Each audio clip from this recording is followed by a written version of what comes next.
Right now, Ivern is the highest win rate champion in the game, at over 54% win rate, and thus is one of the most OP picks that everyone should be learning for free LP. The reason for this? Riot buffed him in patch 10.25, lowering his Q cooldown, lowering his E cooldown, and buffing Daisy. I'm sure that it's just a coincidence that they buffed him on a patch where he also had a skin released. All of these buffs put together was more than enough to make him the strongest jungler in the game. Here is a quick Challenger Jungle Ivern guide for you in case you want to use that in solo queue, but skip to this time if you want to hear the story of Ivern Mid. The most reliable jungle clear is to mark Wolves, Blue, Gromp, go to Red, Smite it, mark Raptors, go back to Wolves, Blue and Gromp to claim them, you get level 3 from this. Never do Krugs because Ivern doesn't get full XP or gold value because Riot hates him, and also because he doesn't get to kill the smaller ones so he misses out on their gold and XP. If you're bot side, you can also use the Ivern invade strategy to get a big advantage early game, get a ward in the river, base for sweeper, mark Wolves, Q to your blue and mark it, then Q to their red. You can walk over vision, it doesn't matter, they can't get there in time to stop you. Smite their red, gank top if you want, or just walk back and claim your own blue buff. You might think this is easy to counter, but this challenger Korean Talia tries to counter it, but even she does it incorrectly, as Ivern can just insta-kill the blue and wolves, so she gets nothing except a death. The way to counter this is to just invade Ivern's red, since you already know he's taking yours. You can take it safely and get raptors on the way out, leaving Ivern behind. But even challenger players, like this Talia, don't know how to do that. So as Ivern, you'll be way ahead of everyone. Most players below Diamond don't know about this invade, and most players in Diamond just try to rush blue to red, and don't make it there in time. You are now challenger level at Ivern Jungle routes. Now back to our crazy Assassin Ivern Mid. Tim Nugget, also known as Intvern, is a Master tier Ivern player on EUS. He started playing the game in Season 7, ending his first ranked season in Silver. Season 8 was a similar story, him trying out some new champions, but still not being able to climb above Silver. In Season 9, he discovered Ivern and decided to learn him. Although he was having success with Ivern Jungle, it wasn't his favourite role, so he thought he would try him out in some other roles to see how they worked. That season, he used Ivern to get to Diamond for the first time, ending the season there, through a combination of mid and support Ivern. In Season 10, he fully committed to Ivern, dropping all his other champions, and began climbing again. He kept trying new roles, but eventually realised that playing one single lane was the best way to continuously perform and climb. He chose mid lane, along with a half supportive, half carry playstyle. In Season 10, he used this to climb all the way to Master for the first time in his career. Since then, he has continued to climb during preseason, with the new items really benefiting Ivern. Quickly before we continue, most people who watch my videos are not subscribed, so make sure to subscribe if you like this kind of content. Now, back to Ivern. Tim has started to get noticed by the wider community, and some people have realised the idea could actually work. We have LS playing him on stream recently in lane and jungle, Nemesis going for some Ivern Mid in the past couple days, and even some NA pros like Insanity giving him a try. Tim is clearly ahead of the meta with this pick, and I'm going to show you how he does it. First, the reasons why Ivern Mid is so smart. Ivern Jungle is great, but many laners have really bad synergy with Ivern Jungle. For example, range champions like mages, such as Seraphine, Annie, or Anivia. These are some of the best mid laners right now, and all of them have terrible synergy with Ivern Shield, and most cannot use Ivern Q very well either, as it can put them in danger. Playing Ivern Mid fixes this. Many junglers have insane synergy with Ivern, so having him mid lets you have a champ like Nunu, Olaf, or Hecarim as your jungler, which are all OP combos who want to dash in with your Q, and want to stay on top of enemies with your shield. You maybe even get an invisible Shaco like in this clip, who can deliver damage in a slow to an enemy who can't even see it coming. For the same reason, you might not want to play Ivern top, because that is normally where your best synergy is as Ivern. For example, melee tanks like Malphite, Darius, or Camille, so you don't want to take their role. As well as this, another benefit is that Ivern keeps one of his best jungling features, the free blue and red buff, all game. Ivern loses nothing from not being in jungle, and just generates another buff for himself every single time your jungler takes it. Just gives bonus gold to your team and keeps your jungler happy. However, Ivern is built and balanced to be a jungler, right? So surely he has a terrible laning phase. That is correct, but Tim Nuggets has found a way to fix this problem, and it honestly is really smart. So, Ivern, he is immobile and does not have the best 1v1 power early game. The way Tim fixes this in lane is using his W bushes in a very specific way. He uses the bushes to provide himself areas of safety in the lane, which means enemies do not even get the chance to interact with his champion. He places these bushes in specific spots, which lets him stay behind his minions and out of vision when he's not CSing. If the enemy laner pushes up into the bush, they will be inside your wave and lose the trade due to the minion damage as well as the extra magic damage on each hit that the bush gives Ivern. This on-hit damage scales with AP, making it do surprising amounts of damage even in laning phase, and this will be very important later on in the playstyle as well. The spots he uses for bushes are behind the line of his walls next to his tower. This is the perfect distance from tower so that enemies will never push up into them and use them themselves. he also only ever puts one down at a time, so he always has one ready for when it disappears after 30 seconds, or if he needs to use it to escape a gank.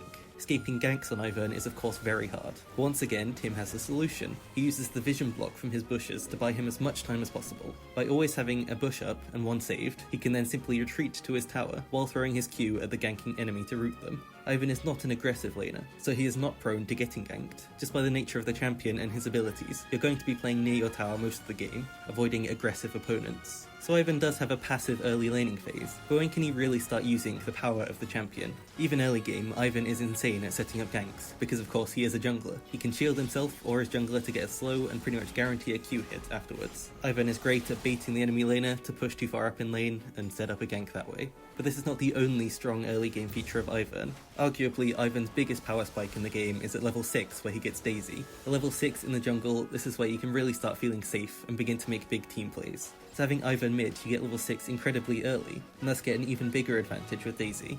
You basically have an extra person who has 1,200 health, high damage, and a Bromalt going off every 7 seconds.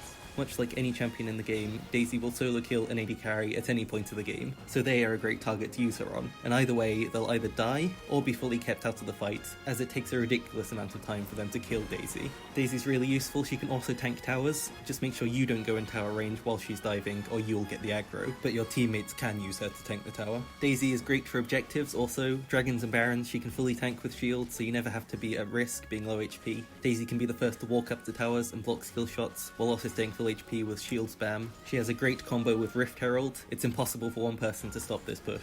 Once you're out of the early game, Ivern is at his strongest point. Mid-game, your focus should be grouping up with teammates and forming a death ball with Daisy and your shields. This is a great way to snowball the game and get big advantages. If Ivern is ahead, he is oppressively strong. Even just Daisy does ridiculous damage alone. The usual Ivern playstyle here is just protecting your team and letting them make plays, but Tim has a much more effective strategy for solo queue. He plays full AP Ivern, including on-hit Ivern with Nash's Tooth. This assassin version of Ivern focuses on surprising enemies with his huge burst damage, while also giving out big shields to his team. If Tim ever lands a Q on a squishy enemy, they are likely to get jumped on and bursted. All enemies can hope to do is stay out of range of Daisy. But again, Tim has a counter to that. He uses his own bushes to surprise enemies. They last for 30 seconds, so he places one out of vision, throws Daisy into it, and stays in it with her. This will never be warded since you just placed it. You can then throw a Q from it, put a shield on Daisy, and burst down the enemy with auto attacks. Since he is playing attack speed Ivern, he also plays bot lane. It's great with a tank support like Rel, Leona or Maokai, who would all have good synergy with your shield. Same strategy, use bushes to avoid bad fights in lane, get advantages with your shield, and all-ins after level 6 with Daisy makes it into a 3v2.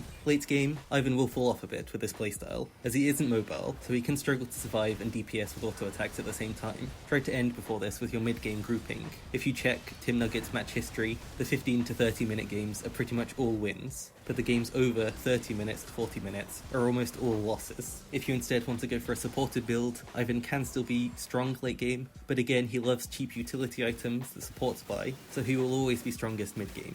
Even if you're behind, 15 to 20 minutes is the best time to look for a grouped up fight, where you can win with shields and Daisy. A quick note, if you're playing against Ivern, the best way to counter him is by killing Daisy as fast as possible in a fight. So if you're playing Ivern, what you want to do is keep her alive as long as possible by microing her in and out with shields. Try not to send her into a 1v5, but you can send her into a 1v1 or a 1v2 to sustain it by herself.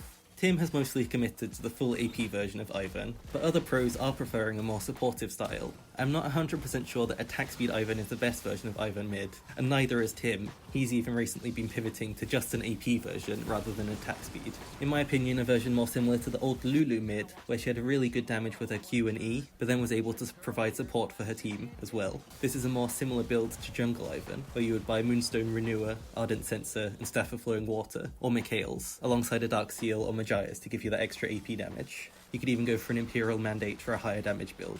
I think this attack speed Ivern is a very good player who is just having fun with the cheese pick, but if you want a much easier way of winning these games, then I would go for the normal supported build. This means you don't have to worry as much about the really hard positioning to stay alive and DPS when you have zero mobility, and instead can focus on making your team unstoppable in fights. Especially in a meta where tanks are strong and AD carries are weaker, you can just provide the extra damage your tanks need. You can even see this issue in his match history. He started out with Ignite Ivern, with Press the Attack or Lethal Tempo, and he was winning, but as he climbed he realised it just wasn't optimal, and it felt bad to use. So now he takes Summon Aery almost every game, and swaps between the AP or supported build. The full AP version instead, he's been on a huge win streak with, so I'll give you all the different versions to try out for yourself. For summoner spells, always take TP, Flash. For his 3 builds, he always starts Doran's Ring and gets an early Dark Seal. It's amazing on Ivern for increasing his AP, since he's a very safe champion who should not die a lot.